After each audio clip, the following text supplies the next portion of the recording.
Alright everyone, welcome back to the YouTube channel. Just a quick one today.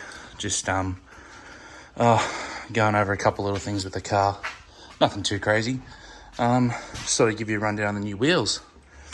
So if you've already part of my Instagram page, you've already seen them, what they look like and everything like that and stuff. But I thought I'd just give a bit more of a rundown. So they are Koya SF01s, and SF stands for semi-forged. So not too sure what that means. They're probably just cast, probably just a better material. They're the fronts. They're an 18 by 10 plus 22, and the rears are an 18 by 11 plus 25.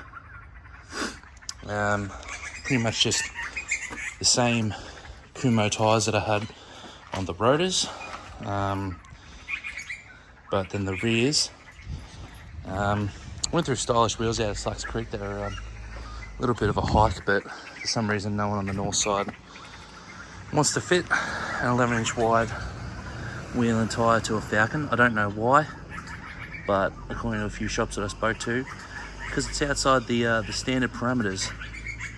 So I don't know what that means, but with all the four-wheel drives that are getting around that run 35s and 40s and whatnot, I don't see what the issue would be. But anyway, the tyres on the back are 285/35 18s, and they're just some cheap brand, some ching chong ling longs, as I like to say. Apart from that, they look epic. I'm a big fan of these wheels. They look really cool. I don't know if you can see, but they got that flake in them, or that pearl. It's an R35 GDR colour. So if they ever get chipped or damaged or scratched, I just go down to my local paint store and get the colour code and touch them up. But yeah, they look pretty epic. I'm happy with them. I think they're probably one of the best wheels in terms of looks getting around. And yeah, I was sort of going for more of that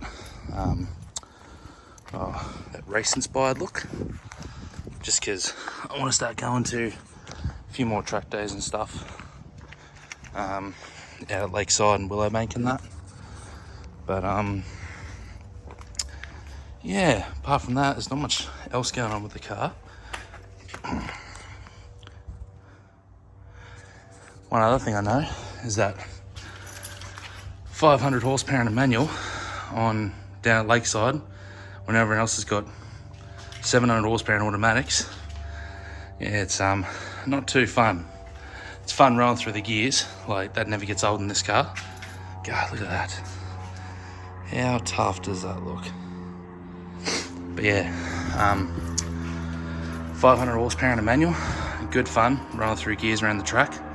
Super fun, like in the hills and that. This car's awesome. It'd be even better once they get some proper rubber, some AA52s, Michelins or something like that. But for right now, these four tyres will do.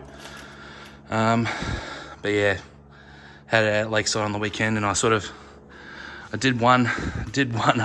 I paid for 3, but I only did one cruise session, and that was the first one. And that was just because yeah, people started sending rods through their blocks and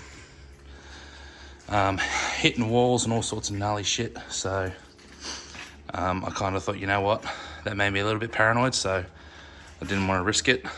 But yeah, so that made me sort of go, well, maybe it is time to start looking at E85, built bottom end, built tail shaft, built diff, and sort of try and hit that sort of magic 700, 800 number, and just sort of, you know, upgrade to a Howtech, have that variable boost setting so that I can change depending on the conditions that I'm in. Because realistically, at the end of the day, this car was built to, you know, sort of that, you know, based on that sort of old school American pro touring scene. as well as inspired by, like, you know, GT 350s and 350Rs that are in the States at the moment, the newer models, the Z28 and stuff. So I don't want this thing to just be able to go fast in a straight line and that's it, you know.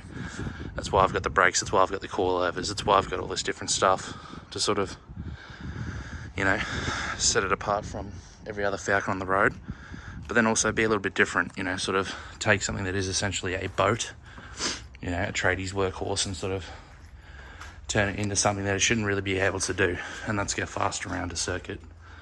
But that's my foolish dream. So hopefully one day we can sort of get the funds together and achieve that.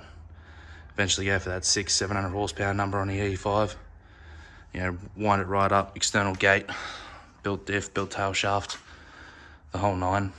One thing I did notice though is that even though 500 horsepower and, you know, 900 newton meters of torque in a manual isn't very quick compared to all the automatic V8s and Barras, or the Miamis and Barras getting around, she does turn the tyres every lap.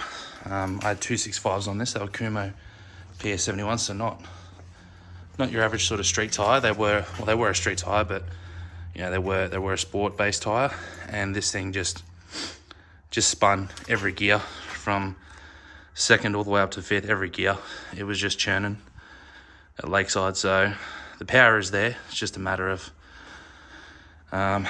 getting the car to drive how I want it to drive and sort of making that power up and everything like that. But yeah, it's just a quick little video, guys. Just sort of thought I would show you the wheels. And there they are again. Have a go at that. I'm so stoked on these. These are proper cool. They are very, very cool. Very cool. I've always wanted a big fat tyre on the rear. Yeah, they look wicked. One more at the front, why not? Why not? God, look at that. The brakes just set it off, eh? Like,